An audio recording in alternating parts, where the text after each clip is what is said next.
à toutes et à tous les amis, c'est Axel, on se retrouve pour la Raw Review un petit peu en retard cette semaine, c'est vrai elle n'est pas sortie le mardi, elle sort le mercredi matin parce que voilà j'ai pas pu la tourner avant, mais on est parti pour, je l'annonce, l'avant-dernière review parce qu'après je partirai en direction de WrestleMania, donc on fera encore la review du Raw de la semaine prochaine et le Raw de la semaine suivante, le dernier avant WrestleMania. Malheureusement je ne pourrai pas vous proposer la review. On est cette semaine du côté de Raleigh, North Carolina, donc on est en Caroline du Nord pour cet épisode d'Euro, avec pour commencer un premier gros point avec une confrontation entre Jay et Jimmy Uso. Alors comment ça s'est passé? Eh bien je vais vous l'expliquer dès maintenant. C'est Jay qui va faire son entrée déjà sous une ovation assez incroyable. Le public est à fond derrière lui. On va ensuite avoir Jay qui va nous demander où est Jimmy. Jimmy va arriver avec Solo Sikoa. Jay va ensuite dire que peu importe le passé, Jimmy lui manque, c'est un fait. Jimmy dit qu'il ne l'a jamais abandonné, que c'est lui qui a décidé de quitter la Bloodline. Jimmy va ensuite dire que Jay est parti, il est devenu la plus grande superstar d'Euro, il est le plus grand vendeur sur le WWE Shop. Voilà, clairement... C'est de sa faute, c'est lui qui a décidé de partir. Jimmy va ensuite dire que Jay l'a abandonné alors que tout ce qui lui est arrivé est grâce à lui. Donc il fait référence évidemment au fait qu'il soit le main event d'Euro, etc. Selon Jimmy, c'est grâce à lui. Et c'est là où Jay va dire non, je suis absolument pas d'accord avec toi. Et c'est à ce moment-là, il va commencer à attaquer Jimmy. Il va essayer de s'occuper de Solo Sikoa, mais Solo Sikoa va réussir à se défendre. Et c'est à ce moment-là que Cody Rhodes va venir aider Jey Uso, et on a donc Cody qui va réaliser son Cody Cutter sur Solo Sikoa, et le segment va se conclure sur ces images avec une petite aide de la part de Cody. Et on verra plus tard que Jay va lui aussi proposer son aide à Cody. Mais en tout cas, c'était un bon petit segment et une belle manière, je trouve, de promouvoir le match entre les deux frères à WrestleMania. Moi, j'ai trouvé que c'était un plutôt bon segment. N'hésitez pas, les amis, à me dire si vous êtes d'accord avec ça dans l'espace commentaire. On passe au deuxième point de la soirée avec un match de qualification pour WrestleMania 40. Et honnêtement, quel match, les amis, quel match! Un match entre d'un côté DIY et de l'autre les Creed Brothers. C'est un match où le suspense était vraiment présent jusqu'au bout. Match vraiment incroyable. Et j'ai envie de dire, quelle prestation, surtout des Creed Brothers. Ils nous ont sorti une perf assez incroyable. On en arrive à être vraiment déçus qu'ils aient perdu ce match, parce que oui, c'est bien DIY qui va remporter ce match et qui va se qualifier pour WrestleMania. Mais honnêtement, on aurait envie d'avoir eu d'avoir ces deux équipes dans le match d'échelle à WrestleMania. Parce qu'on se dit, waouh, vu le niveau du match là à Raw, qu'est-ce que ça aurait été à WrestleMania dans un match où les titres sont en jeu avec des échelles en plus. Donc voilà, c'était clairement, je pense même, le meilleur point de ce show de Raw. Le match était vraiment incroyable entre les deux équipes. Un match par équipe féminin. Bon là, c'est un peu moins glorieux, on va pas se mentir. Voilà, c'était pas le même niveau, mais... voilà, ils essayent de construire quelque chose. On a un match entre Indi Hartwell, Candice LeRae et Kayden Carter, Katana Chance. Durant le match, Katana Chance va se blesser et tout va se tourner autour de Candice LeRae qui n'a vraiment aucune pitié, qui va s'acharner sur la cheville de Katana Chance. Elle va notamment lui appliquer un ankle lock pour faire taper Katana. Donc voilà, on voit vraiment que Candice LeRae est bookée comme quelqu'un de vraiment diabolique. Déjà la semaine dernière avec Maxine, là elle continue avec Katana Chance. Donc voilà, et puis les commentateurs insistent là-dessus. Donc on voit qu'il commence un programme avec Candice LeRae. Maintenant, à voir ce que ça va donner à l'approche de WrestleMania. Est-ce que ça va se diriger du côté des titres par équipe? Enfin voilà, qu'est-ce qu'il en est réellement? J'en ai pas la moindre idée, mais il y a quelque chose qui se prépare. Rien de plus à ajouter pour ce segment.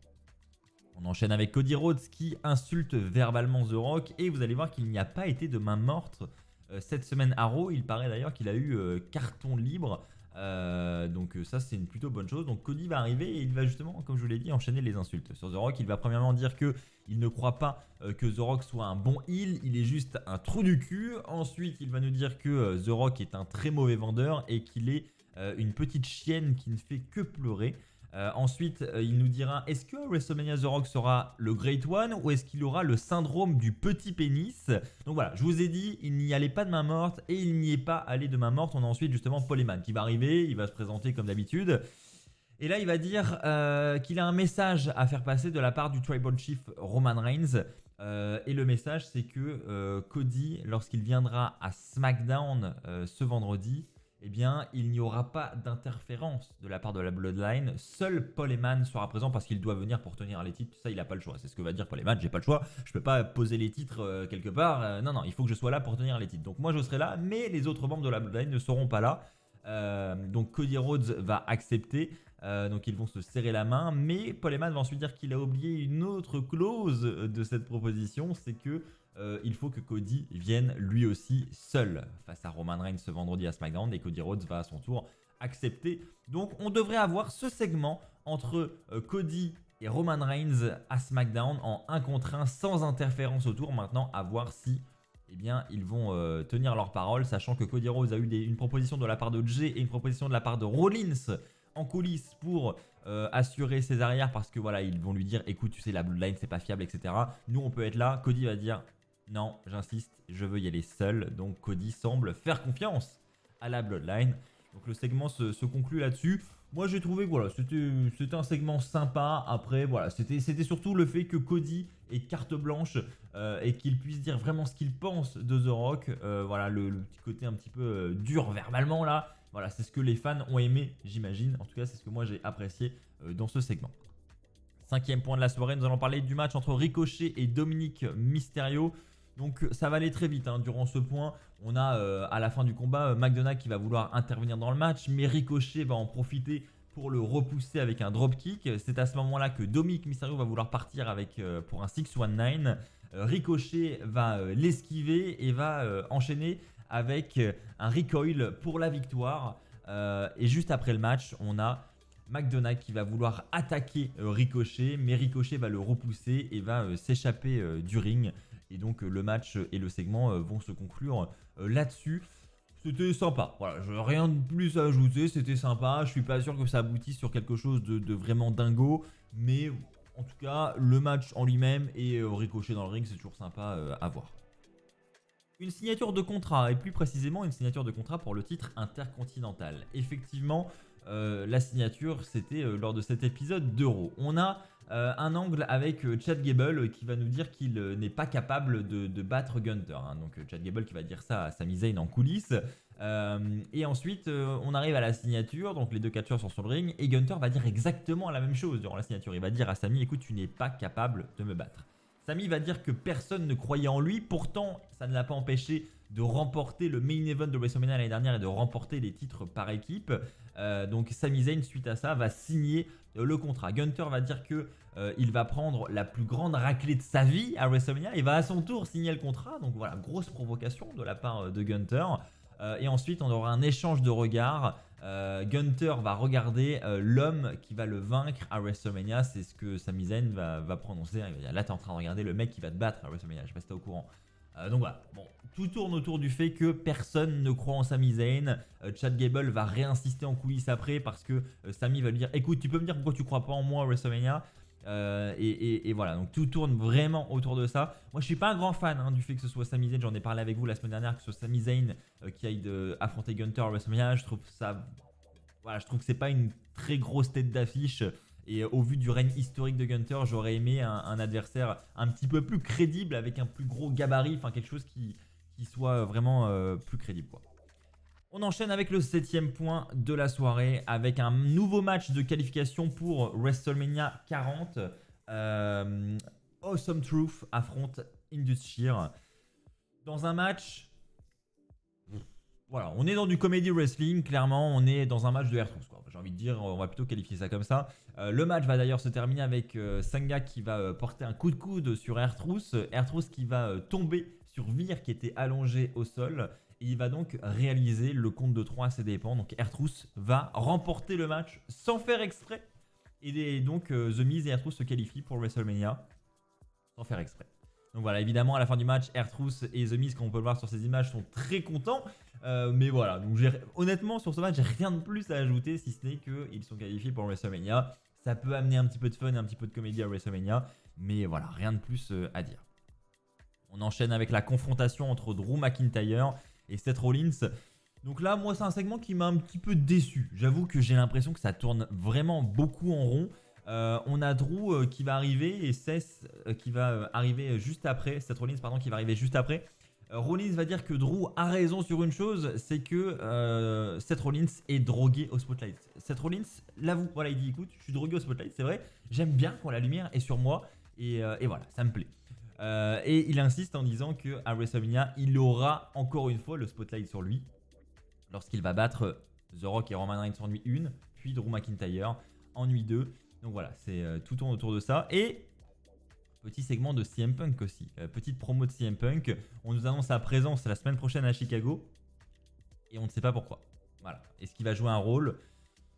En tout cas, CM Punk dit que il va, il sera quoi qu'il arrive à WrestleMania. Excusez-moi, il sera quoi qu'il arrive à WrestleMania. Donc, est-ce que c'est pour être un arbitre spécial? Est-ce que c'est pour être hôte de WrestleMania? Est-ce que, qui sait, finalement, il va se rétablir beaucoup plus vite que prévu et il sera sur la carte? Je doute sur ce point-là, mais en tout cas, il devrait être présent. On enchaîne avec le 9e point de la soirée, les amis. Le New Day qui se qualifie pour WrestleMania. Nous avons un nouveau match de qualification. Ils affrontent Alpha Academy. Donc Akira Tozawa et Otis. Donc la fin du combat, c'est Woods contre Tozawa. On a Woods qui va faire une powerbomb à Tozawa. Il va ensuite enchaîner avec son elbow drop pour offrir la victoire au New Day. Donc moi je trouve que le New Day dans ce match de l'échelle, c'est une plutôt bonne nouvelle. Honnêtement, j'aurais eu du mal à voir Akira et Otis dans un match de l'échelle. Ça n'avait pas beaucoup de sens selon moi.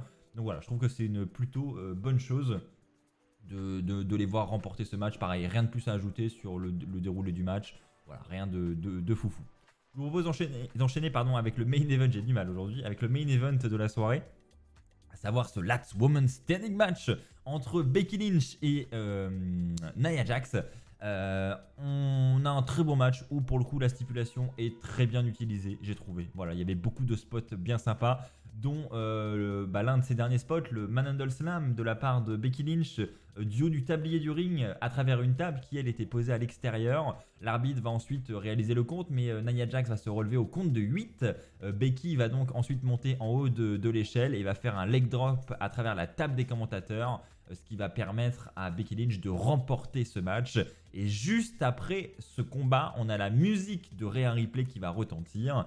Un face-à-face va avoir lieu entre Becky Lynch et Rhea Ripley, et c'est à ce moment-là que le show va se conclure sur ces images avec un échange de regards assez intense entre Becky et Rhea Ripley. Moi je trouve que c'était une belle manière de conclure Raw, c'était un très beau match, et en plus le face-à-face qui continue de faire monter la hype pour ce match féminin. Je trouve que c'est clairement le match féminin qui est le plus attirant pour WrestleMania et pour lequel on a tous, je pense, le plus hâte. Voilà, je pense que ça va être très très sympa et j'ai hâte de voir la suite et de voir la rivalité continuer à monter en intensité, parce que je trouve que c'est vraiment un face-à-face assez incroyable entre les deux femmes. Et encore aujourd'hui, je me pose la question de qui va remporter ce match. Est-ce que Becky va mettre fin au règne de Rhea Ripley? C'est possible. Est-ce que Rhea va continuer son règne dominant? C'est possible aussi. Donc voilà, il y a beaucoup de suspense et c'est aussi ça qu'on aime dans le catch. N'hésitez pas les amis à me dire si vous aussi vous êtes d'accord avec ça dans l'espace commentaire. Et bah écoutez les amis, c'est ainsi que va s'achever cette review de Raw. Merci à vous de l'avoir suivi, on se retrouve très vite pour de nouvelles vidéos sur WWE France. D'ici là, portez-vous bien et n'oubliez pas, soyez toujours très très fiers d'être fan de catch. Allez bye tout le monde!